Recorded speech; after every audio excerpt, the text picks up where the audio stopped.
Hi, my name is Reed Hecht, and I'm the product manager for the Epson Stylus Pro 700 series printers. Today we're going to show you how to take the Epson Stylus Pro 700 series printers out of the box and set them up. The Epson Stylus Pro 700 series consists of two products, the Epson Stylus Pro 7700, which is a 24-inch wide printer, and the Epson Stylus Pro 9700, which is a 44-inch wide printer. Both printers use our new micro piezo TFP printhead and utilize 5 colors, including an optional matte or photo black. These products are extremely fast, and they're really meant for the CAD, engineering, GIS mapping, or signage markets. We're actually going to take the Epson Stylus Pro 7700 out of the box today. This Epson Stylus Pro 9700 is virtually identical. There's a few minor differences, and we'll call those out along the way as we go. Let's get started. These printers are actually very easy to install, and they can be end-user installable. But keep in mind you will get dirty, so you definitely want to roll up your sleeves. First thing you want to do is use a knife and carefully cut all of the plastic from outside of the package.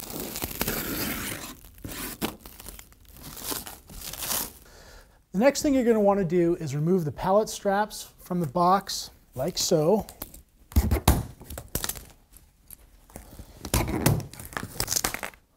And using a knife again, carefully cut the tape across the center of the box.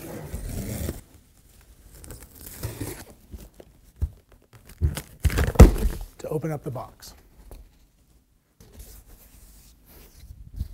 The next thing you're going to want to do is, with the help of an assistant, remove the stand box from on top of the printer. You do that by punching out these handholds like so and lifting out the stand box. The next thing you're going to want to do is remove all the contents from the top of the printer box and set them aside. First, you have the user guide kit, which has the CD and documentation. Next, you have a power cable. You also have 2 of the 5 ink cartridges. We've also provided a sample roll of our Epson double weight matte paper. We have 2 paper guides, and in that same package you want to be careful because there's also 2 cable minders. Set those aside. And we also have 2 media holders.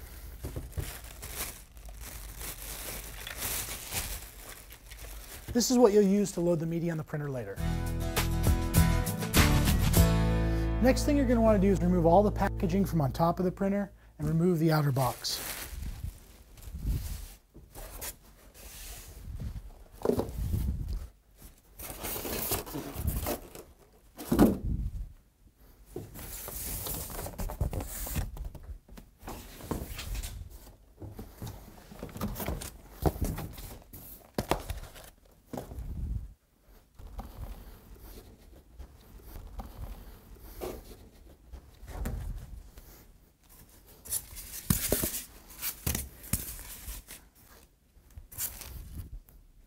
Now that all the printer packaging has been removed, you want to make sure to remove the ink cartridge box. This has all of the remaining ink cartridges for the printer.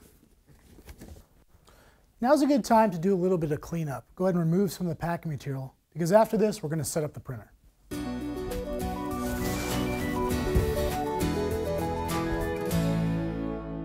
The next thing we're going to do is assemble the printer stand. The first thing you want to do is take all of the components out of the printer stand box.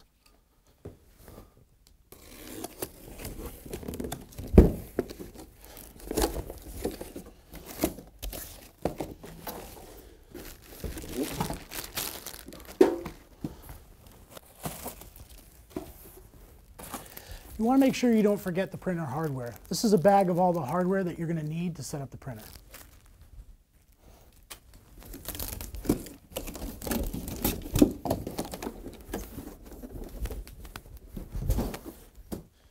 Next thing you want to do is unpack all the hardware and take all the bolts out of the package.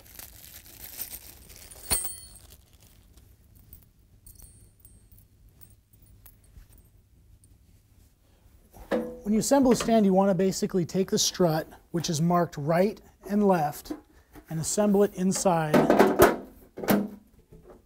the stand like so. Begin screwing in the bolts.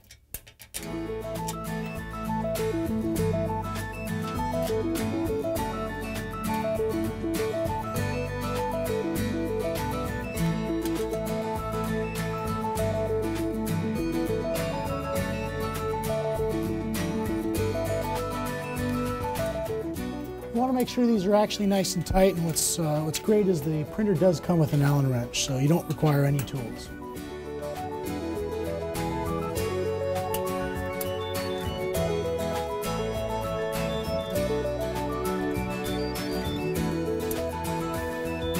At this point, we're going to put the printer on top of the stand. You want to have at least 3 people, 2 people to lift the printer, and 1 person to help you align the stand. Very important to make sure you actually lock the casters on the stand so it doesn't move. The printer stand actually has 2 tabs on top. These tabs help align the printer so it sits perfectly on top of the stand. So first thing we want to do is remove all the plastic from on top of the printer. It's also important to make sure you get the plastic that goes on the front. This piece of plastic actually goes all the way underneath the printer, and you don't want that to interfere with setting the printer on the stand.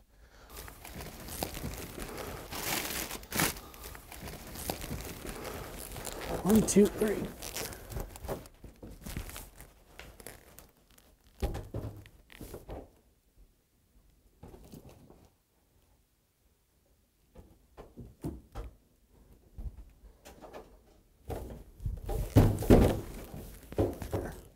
Heard it snap into place right there. That's perfect. That's what you want, snapping in place.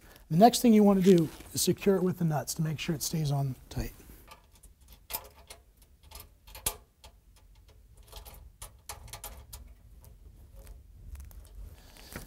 Now that the printer's on the stand, we can go ahead and remove all of the packing material. We did use a lot of blue tape and a lot of plastic to protect the printer during shipment, so you want to make sure all of it comes off.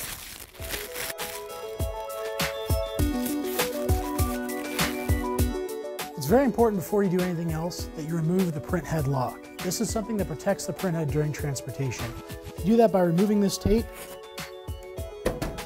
and removing all the things attached to the string inside the carriage.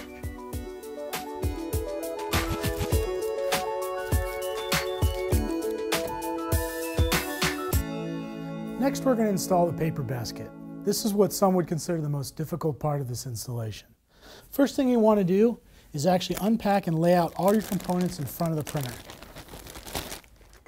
Now, one thing to point out is the 7700 is a little bit different from the 9700. 9700 has a few more extra parts. You may want to check your documentation just to make sure you have all the right parts.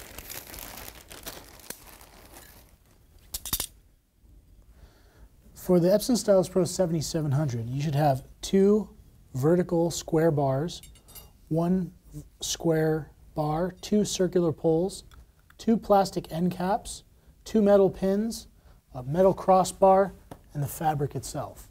Okay, first thing you want to do is set all your components aside and lay out the fabric part of the catch basket. You're going to want to orient it so that the plastic paper guides are actually towards the back and the fabric without the guides is towards the front. Next thing you want to do is take the short square poles, ones that have the little white marks on the end right there, and insert them into the plastic on the stand up to the white line and put the pin in from the outside to lock it into place. You want to do the same thing for the other side. Next, you want to take your 3 long horizontal poles, put the square one in the front, feed it through the fabric, like so, and then take the 2 round ones and feed them in the next 2 holes.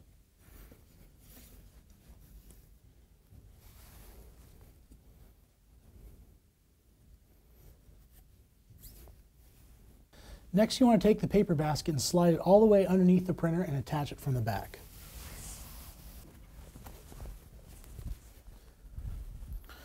First thing you're going to want to do is attach the center pole. Place it on top of the plastic holder and just snap it in. After that, move to the one in the back and attach that as well the same way. There's a few subtle differences between the Epson Stylus Pro 7700 and the Epson Stylus Pro 9700.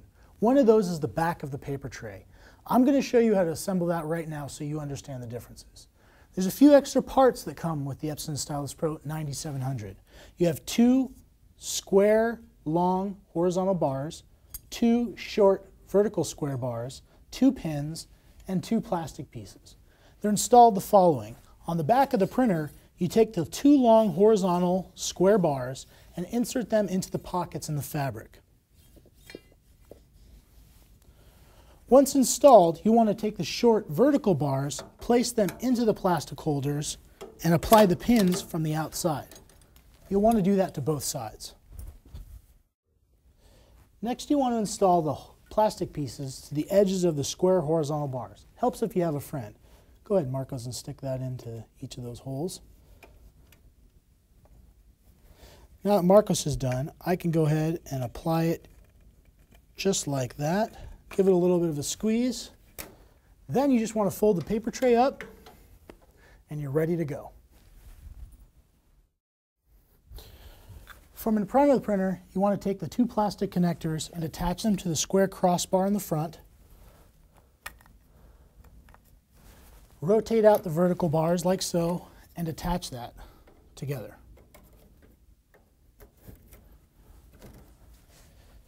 After that piece is done, you want to take the horizontal metal bar and feed it through the large pocket in the front of the fabric. Once that is done, you want to snap that in to the 2 connectors at the very front of the printer stand. That will then lock into place, allowing you to Velcro the catch basket into place.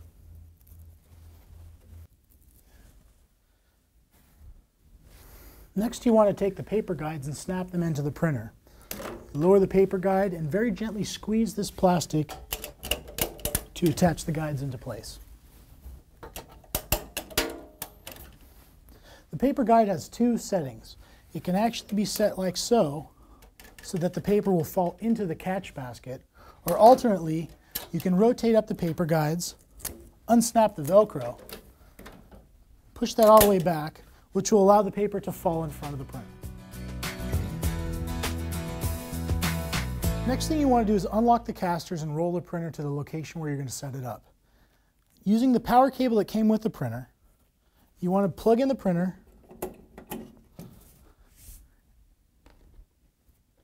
and using the cable minders that come with it, you can actually neaten up the cabling in the back.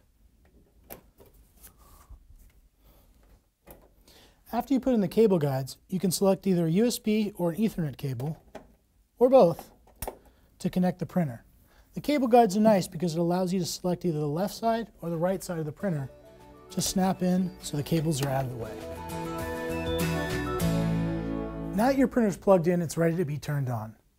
Hit the power button from the control panel.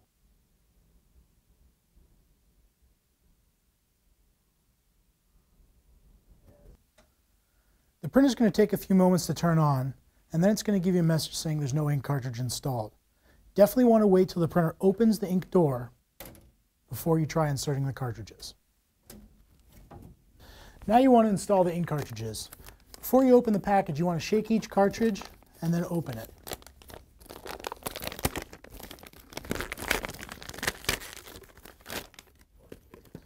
Now it's time to put the cartridges into the printer. You want to use the guide here below to figure out which cartridge to put in which slot. Simply give it a little bit of a push and it will spring out and lock into position.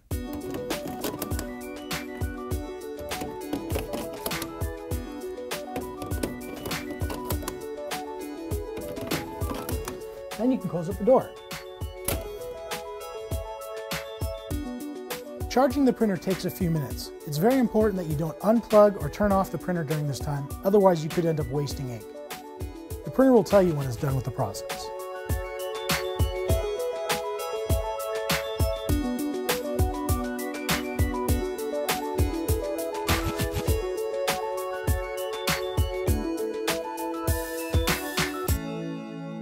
Now that your printer is set up and ready to print, it's time to load the media. We're going to do that by taking the roll paper holders that you set aside earlier, remove all the packing material from them. We're going to be loading our sample roll of double weight matte paper. And what's nice about our roll paper holders is that they can work with both 2-inch and 3-inch cored media.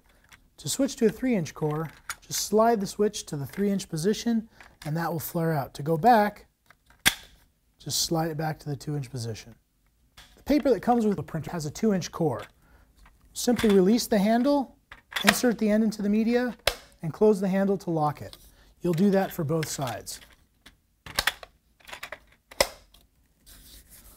Now it's ready to go inside the printer.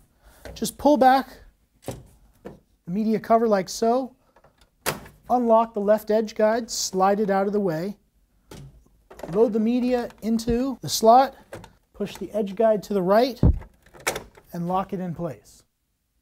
Now it's time to actually load the media inside the printer. You want to remove the protective layer of coating and set that aside. Next, you want to press the E-Platen button on the control panel. It'll tell you to wait a moment as it actually releases the electronic platen. Next, you want to feed the media down inside the printer.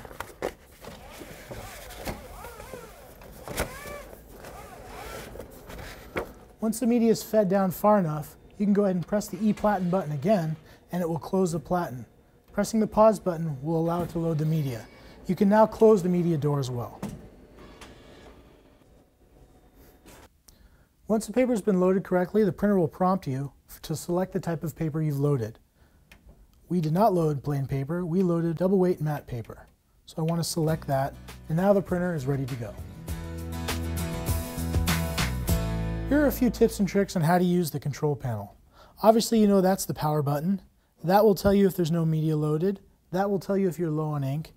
On the control panel LCD itself, it'll tell you whether you're set for cut sheet, roll with cut, or roll without cut. The way to change that is by hitting the left arrow button. You can go to a roll, you can go to a sheet, or you can go back to a roll with a cutter. The way to get to the menu is hitting the right arrow. This will allow you to control many of the options inside the menu, including do test prints, do maintenance, printer status, paper setup, and a number of the alignments and setups as required. This is the paper release button. That button will allow you to load and unload the media. This is the manual cut button. By pressing this, it will allow you to cut the roll media if it's loaded.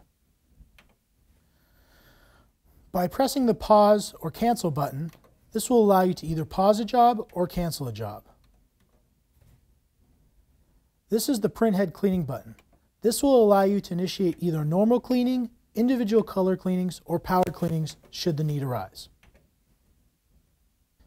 This is the ink cover button. This will allow you to open the ink cover so that you can change or replace cartridges.